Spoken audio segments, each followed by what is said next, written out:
grateful, David, for inviting me to join this this cozy community of yours, and to just share a few thoughts as it relates to, you know, really fostering a culture of inclusion. And this is something that's really important to me because I grew up. Some of you might know this, but I was born in India. Spent my elementary years in Nigeria, going to school there. Went back to India for middle school. Went to high school in England. Lived in Greece. Met my husband, who is a Puerto Rican from New York City in Nigeria. And so we went to Greece together, and then got married and came here. So I've been kind of like all over. And when I sort of reflected back on my life, you know, I was like, wow, I've been a guest in somebody else's country, sort of my entire life, and it has really sort of shaped the way that I look at things, and the way I sort of just come into the world, right? And what is important to me from a workplace and from a culture perspective, because when you're always on somebody else's turf. And even when I lived in India for a couple of years in middle school, which was sort of my home country, it felt foreign to me, right? So that even felt like somebody else's country. You come with sort of this lens of curiosity around, tell me more about who you are, tell me more about what you do, what are your rituals, what are your customs? And of course, it doesn't start there. It starts with, as you're a kid, getting to know people and what they like to read and what they like to eat and what music, right? And so it's just really this sort of lens of curiosity is just part of who I am. And I've always been brought up with everything around me being sort of different, and recognizing that there's so much power in all of us coming from our unique perspectives and being able to sort of contribute together. Even my boarding school, which you know, we were in England, we were mostly British, but there was probably a good 30 or so, 40% of us that were from different parts of the world, whether it was Europe, Asia, Africa, wherever. And I actually felt, because the culture was so deliberate in that school, from the teachers, from the principal, from even the students that they invited into the community, it was very much about making sure that we felt that we did our part to make sure that everyone felt connected into the community, that everyone felt that they belonged, that everybody had a voice, no matter if they were a day student, whether they were rich, whether they were white, whether they were black, whether it just didn't matter, right? Like we were all very much, it was woven into the fabric of how we were. So it's just been sort of a part of me. And when I sort of came here as a young adult and have sort of worked in various roles, that sort of really led to culture being an important part, organization culture being a really important part of the reason why I founded the company. And we, you know, we're a management consultancy that works with organizations to help build great, compelling organization cultures. So what I'd like to do, we're a small group, but David, I'd like to, in a few minutes, maybe break the group into two breakouts. And we're gonna do a little bit of a warm up. And what I'd like you guys to do is, I'll give you about 5 minutes. I want you to come up with one way in which you are all alike, and one way in which you are all unique. Now, I know there are a couple of guys and there are, you know, a few women, so let's not do the cop out and go, I'm a guy, I'm a girl, right? But just have fun with it. Get to know each other. Some of you have been sort of on these sessions repeatedly, but just get to know each other, come away with sort of one thing in which you're alike, one thing in which you're unique, and then we'll come back and we'll just debrief super quick so that we can keep going. So David?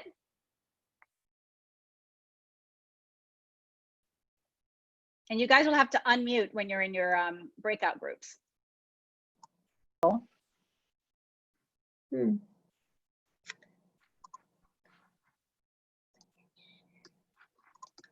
Well, we found that we had fewer things in common besides all being on the meeting. And we miss interaction with coworkers. But working from home does allow us to save on gas, and our commute is really short, maybe about 25 steps. Yes. Are we all working longer as well, since we have all these short commutes? Yeah, that's great. Thank you for sharing, Virginia. Anyone else want to share? What did you want to learn more about each other? Was there anything else, was there anything that sort of came from the conversation that you know, that you might have thought, hey, if I had more time, here's where I'd like to learn more, or not?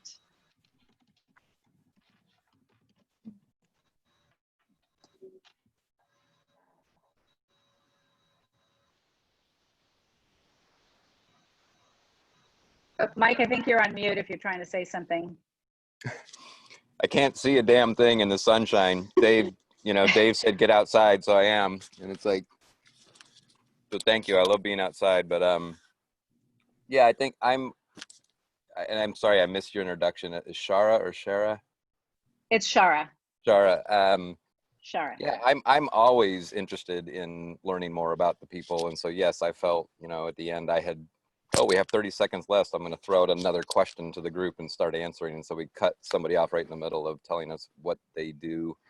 And yeah, I'll just say that our group, we are all born in different parts of the country. So that was the difference that we had. And I'd like to let somebody else from our group jump in and say hi and share what we had in common. Yeah, it's yeah, go ahead. Who else was in the group? Anyone else want to share? I will. It's Jennifer. We shared that we all like to exercise. Hey, how are you? We shared that we all like to exercise. Nice, nice. Yeah, so, you know, if we were all on the same coast in the same neighborhood, maybe we could start a little exercise thing, or even do it virtually, who knows? But, you know, the point about this is that it's a very quick little activity, right? It can spark conversation. Obviously, we only took a few minutes, but it's a great little activity to take back to your teams, people that you know, people that you don't know, and just find ways to really sort of generate more conversation, right? Because the whole point behind a lot of this is the more we know each other, the more likely we are to make people feel included and feel like they that they belong in the organization. So let's do this in the chat, so people don't feel pressured to have to speak, but certainly chime in if you want to. When you think about inclusion, what do you feel that it means? What does it mean to you? How would you describe it?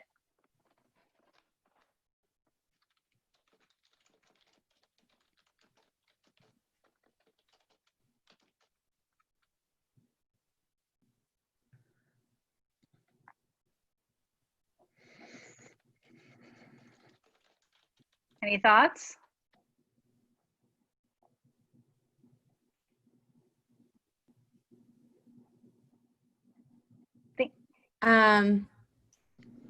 It looks like people are saying it's good to hear about other people's interests, feeling wanted and accepted, being a part of a group, feeling seen and heard, feelings like having a family, making sure all voices are equally heard.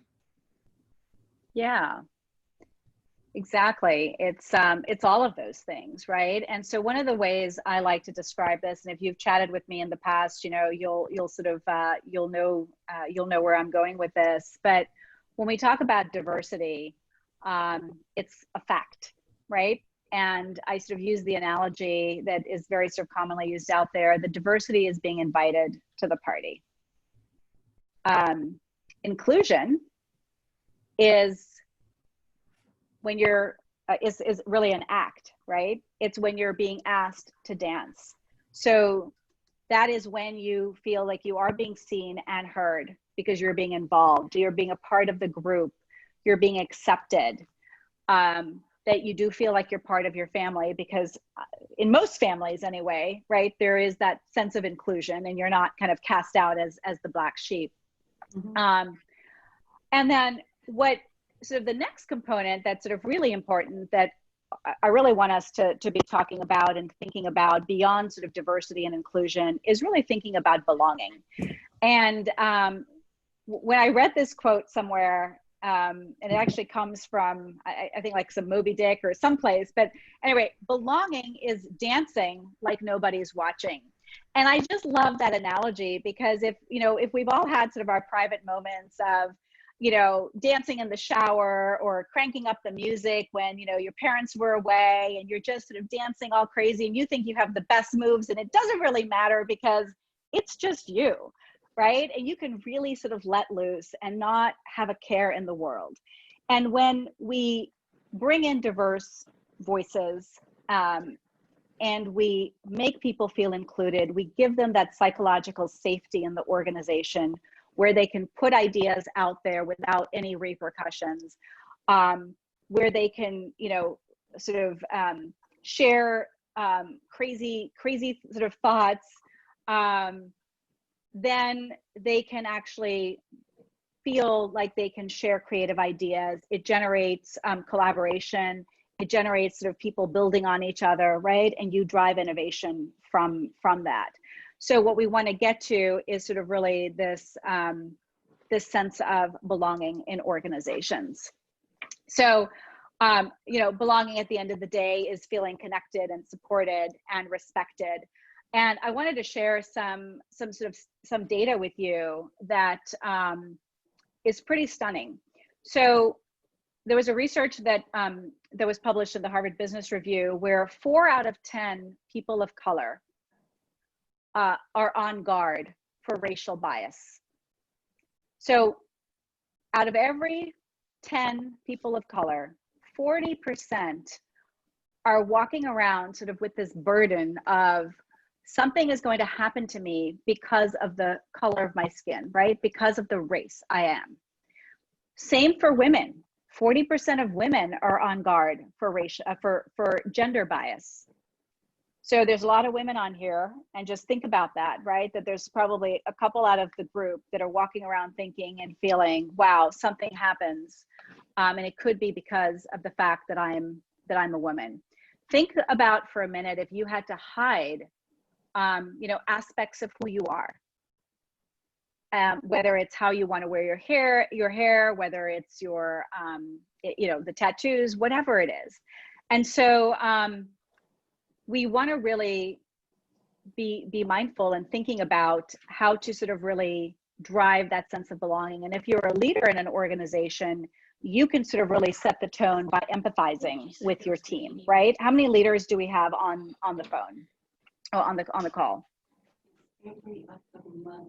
So I see, a few hands, right? So if you're in a leadership role, you can absolutely do that. And if you're not in a leadership role, it's the same thing. We can all drive this sense of inclusion, because when we drive inclusion and we drive belonging, there's a 56% improvement in job performance. There's a 50% drop in turnover risk.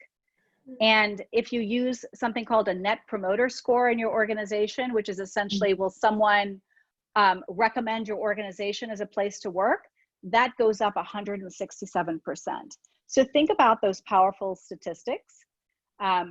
If there's nothing else, even if the moral case doesn't drive you, which hopefully it does, but ultimately, it's really about driving that sense of belonging so that people feel connected and supported and respected. Any thoughts on this so far? All right. I'm going to just do this. I won't do a breakout for this. I just want you to take a couple of minutes and just do a little reflection. So grab a piece of paper if you have one handy, or someplace to capture your thoughts. And I want you to write down sort of your some of your in-groups, and we'll only focus on one in-group, but an in-group could be, your alma mater. It could be a sorority or a fraternity.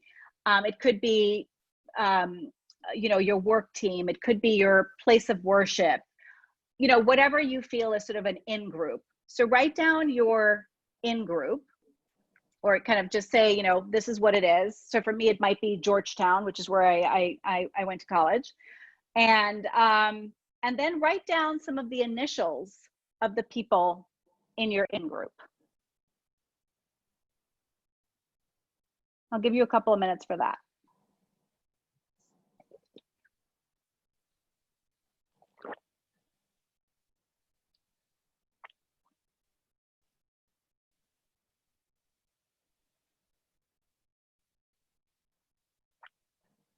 Okay.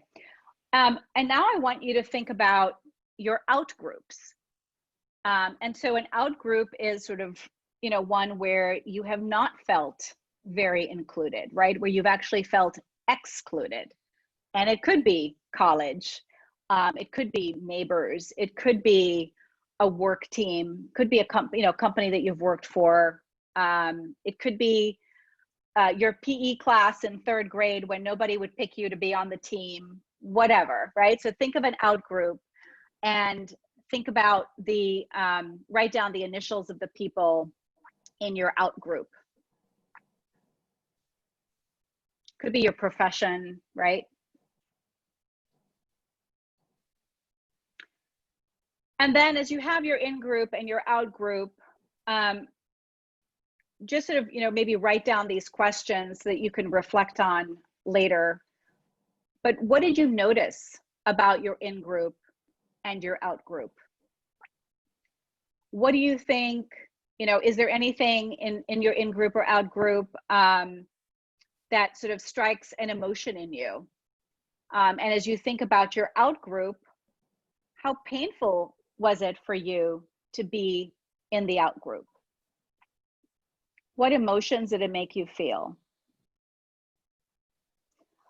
So, you know, normally we would spend, you know, 15, 20 minutes or longer on this kind of an activity in a workshop setting. But I just wanted to give you some sort of thoughts to ponder and to think about, right? As you think about in groups and out groups, and think about the impact of exclusion and how painful that can be. So has anyone experienced exclusion in the workplace and would be willing to sort of share a story around it, or kind of an experience that they might have had? Or it could be a story you're sharing about a friend.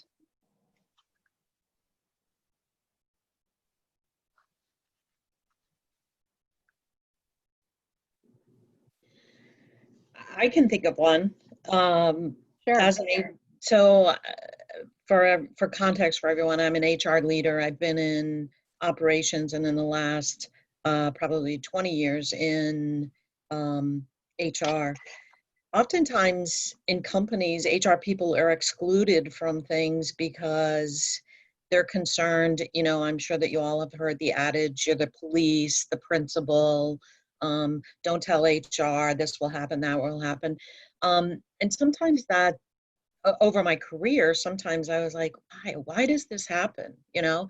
And some of the signals in terms of that exclusion is when you walk by and instantly everyone stops talking, right?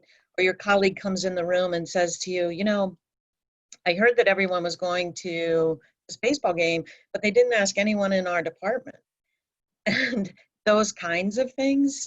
So yeah, I mean, and when I was younger, less experienced, it did hurt my feelings. I mean, it was, well, you know, I'm not gonna, this is about having fun. This isn't about work, etc. But as I got more years and more experience, I realized that, yeah, I guess there is a separation of church and state, so to speak, because if something did happen and we weren't on company time, but it happened with employees that you were responsible for, there may be actions that you had to take. So later in life, I learned that, yeah, it's probably better that you don't, because nobody wants to be that person. So yeah, so I definitely have felt excluded, and I've had younger, when I say younger, less experienced colleagues of mine come to me and say, hey, Jennifer, has this happened to you before? You know, so I can relate to their feelings better now than I did then. Yeah. Yeah. Thank you for sharing. It, you know, it brings up the point, you sort of used a lot of, you know, these words, right? It is hurtful. And sometimes exclusion can be sort of point in time, and it can be something that people can talk about and overcome. But there are also times when exclusion sort of really builds, right, and can build into really toxic situations where ultimately people are sort of disengaged, they're unhappy, they end up sort of getting stuck in roles, you know, their career kind of goes nowhere, they're uninspired, and it can be painful. And, you know, I think that there's a fine line, quite frankly, of thinking about, you know, even just an HR function where, you know, when we think about sort of people, excluding people because of who they are naturally, exclusion becomes way more serious, right? And way more hurtful and harmful in the sense that it could even be unlawful from that perspective. So, so just for us to be really mindful of it, right? And to think about what are those things that we can do to make sure that we continue to be inclusive and that we are really sort of fostering belonging for folks. So I'm going to go through, I don't want to spend a lot of time here on the trigger words or phrases. We can certainly, you know, view them sort of later, but our language and our choice of words is really important as well. And particularly, I think in our current environment, there has been sort of a lot more need to really be focused on what are the words we're using? What are we really thinking? How do they come out and how do they land for a person? Because some of these might be quite innocuous. And to be very honest, some of these have been sort of said to me, right? And when they first were shared with me, they kind of went over my head. I didn't realize what was actually going on behind the question. Because where I grew up, none of this, I shouldn't say none of this, but this was much less of an issue. But people, you know, my husband and I moved to Savannah when he was with the military, and we were trying to rent a place from, you know, an old lady who owned a condo down there, an apartment. And she said, you know, where are you from? And I said, Virginia. I'd lived here like 10 years. And she goes, no, honey. I mean, before that, where are you really from? And I had never been asked that question before, right? And she didn't mean it from a bad place. But I was sort of really, really quite stunned, right? And then in the same sentence, I might hear, well, you don't look like a typical Indian, or your English is really good.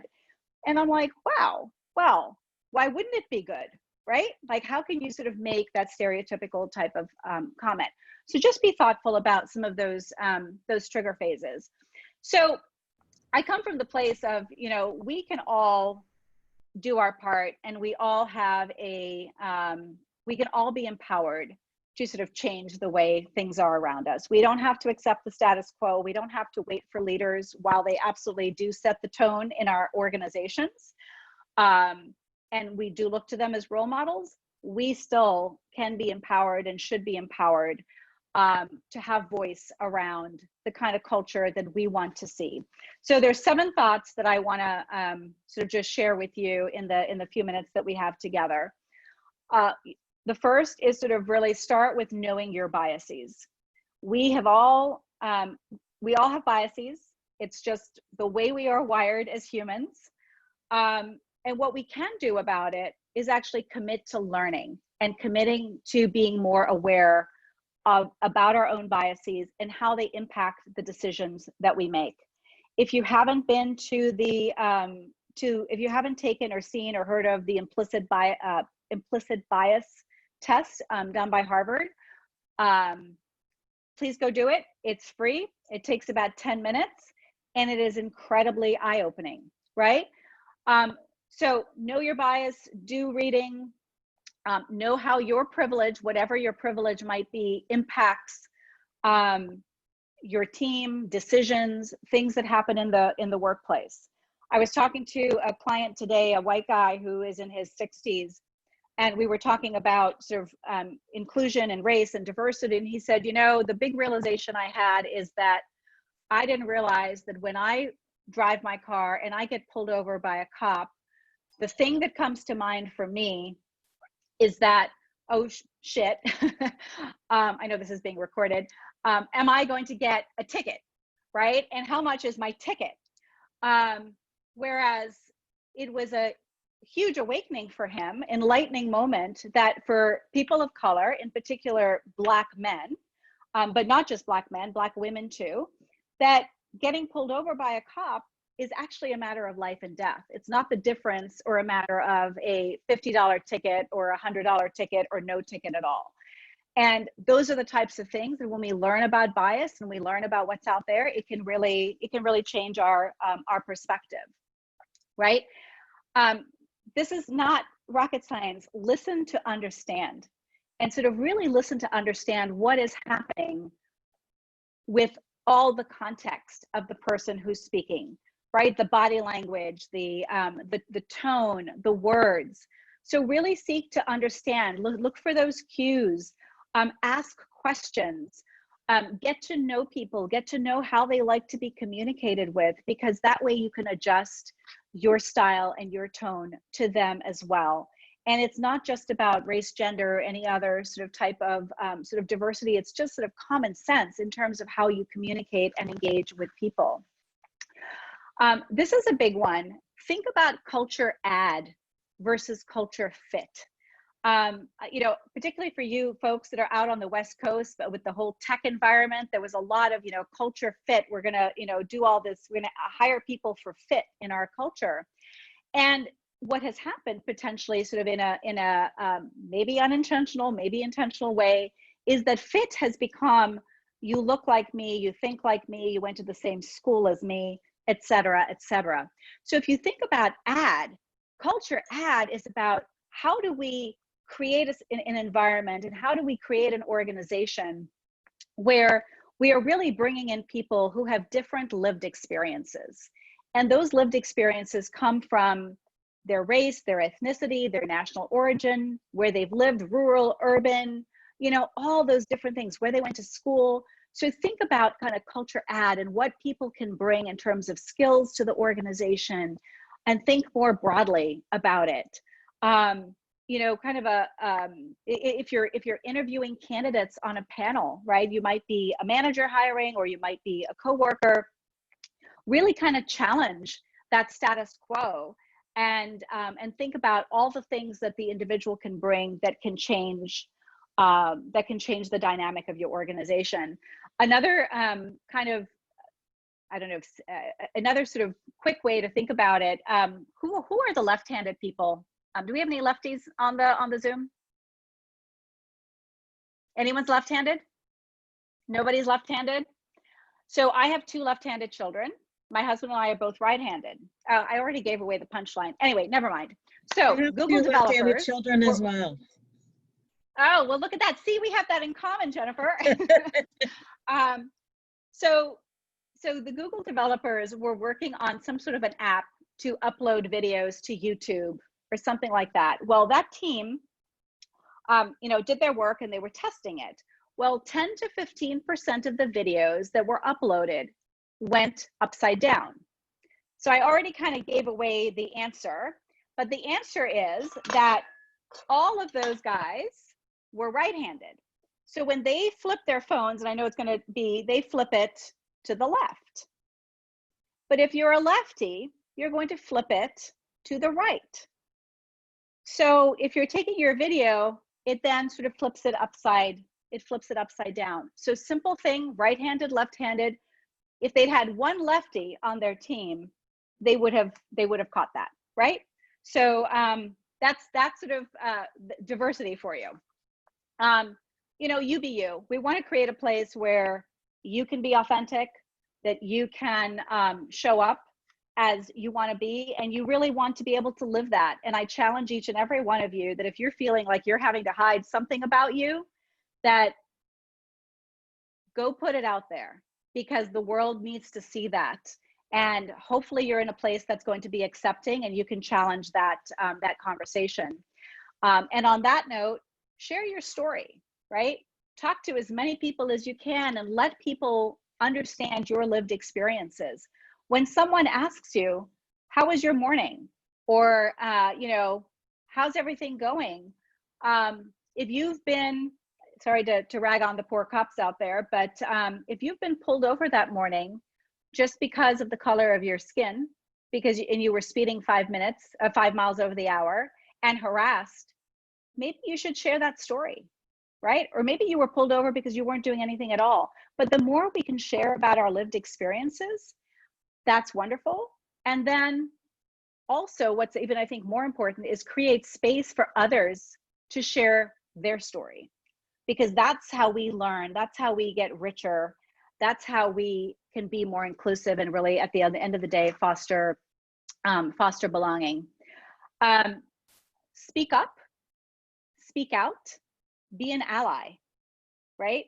So it's one thing to sort of not be racist or not do racist or bad things, inappropriate things yourself, but it's another thing to actually stand up and to step up when other people are doing it and you see it. It's easy to walk away, it's easy to turn a blind eye, but really take the opportunity to speak up. And I know that takes courage, right? Particularly if you're in a work environment and there's a power dynamic at play. But there are things that you can do. You can use I statements, and you could say, hey, I feel, when this happens, this is the impact it has on me. You could, depending on the situation, use humor to sort of diffuse it and just kind of say, hey, you know what, this is not cool, right? You could use a tactic called bring it home, where you sort of say, how would you feel if you said that to your sister, or if someone said that to your sister, or if someone said that to your mother, or someone said that to your gay brother, right? There are ways to sort of potentially make people see it in a different way. You can question the behavior, challenge the behavior right there in the open.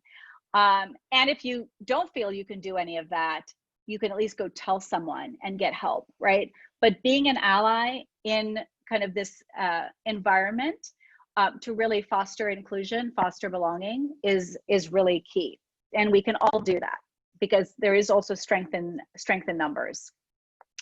So, I'll just wrap up by saying that we all have the power to make a difference, and change doesn't happen in a vacuum, right? Change and culture, whether it's in our organization, is about how each and every one of us show up and interact and behave. And so we do have the power to make a difference. And ultimately, that can create this environment where we can all dance like nobody is watching. I would also like to sort of just share, there are literally hundreds of thousands of awesome books that are out there on bias and on race relations and on sort of just getting smart in terms of what you can do. These are some of my favorites, but you can just do a Google search and come up with a list of your own. Would love for you guys to connect with me as well. I know we've only got a few minutes left. I certainly want to make time for questions, but before I do that, I do want to just give a shout out to Mike Normant, who is going to be your host and facilitator tomorrow, and he's going to be talking about managing attention, a superpower for life. And it'll be the same time, 12:15 Pacific, 3:15 Eastern. So you will get to hear from the great Mike Normant. And with the couple of minutes that we have left, I'm happy to take any questions, or if you want to ping me offline, happy to do that. It's been great to connect with all of you. Hey, Shaara, thanks for the kind words. I'm curious. So I am a former learning and development guy and now doing executive coaching. And I'm finding a lot of my leader clients are very confused about the right steps to be taking right now, given the environment. And I know there's not a quote unquote right answer, but I've heard, for example, gathering the troops when there's 20 people and 3 of them are people of color can be really off-putting to the people of color and make them really uncomfortable. And so there's this dance of, well, right, I don't know if you have any thoughts about this current moment, things that leaders can do to start to influence change in their organizations. Yeah, it's a great question, Mike. Thank you for that. So it's always going to depend on sort of the culture and environment in the organization, right? But I have a very sort of strong feeling and belief as well that, and I agree with your leaders, that we certainly do not want to put the burden on people of color to have to sort of like explain, right, to the white folk and to the rest of the world about the pain that they've experienced. But what the leader can do, right, is really to sort of get back to basics in terms of building one-on-one relationships. So they can actually start to learn and start to connect with people and start to really reflect on, I mean, you can do sort of this in-group, out-group activity that we did, right? And really get them to think about what is their environment? How did they grow up? How can they start to make connections with people that are in their out group? Because maybe they they don't know any people of color, right? So how do they start to actually build those relationships? And then you can actually, instead of bringing 80 people together, you can bring a really small group together and start to have conversations and find a way for people to sort of share, you know, even that other activity we did, sort of the what do you have in common, you know, what's one thing you have in common, what's one thing that's unique about you. Those are ways to kind of softly sort of get into having the conversation. And it can also be things like, really, when you think about the psychological safety, you know, in a meeting, right, making sure that they go around and ensure that everybody has their voice heard. And that if, you know, the young Black woman says something that, you know, maybe is smart, maybe not, and people kind of like, oh God, or they all check their phones, to call them out on that and to say, hey, you know what, Michael, I noticed that you're on the phone and Shaara happened to share a point of view. Like, let's all just get off our phones and pay attention to what she might have to say, and then use kind of curious listening to sort of really, and questions, right? Curious questions to sort of really get people to talk and get people to share. So it's going to be those little micro actions that people can take to start to shift that. In some organizations, the gathering has worked fine. And, you know, the people of color that are in the minority have wanted to share and have been okay with that. So I think you have to sort of really judge each organization. But the first thing and the simplest thing you can do is to really start to build those individual relationships. Awesome. Anyone else?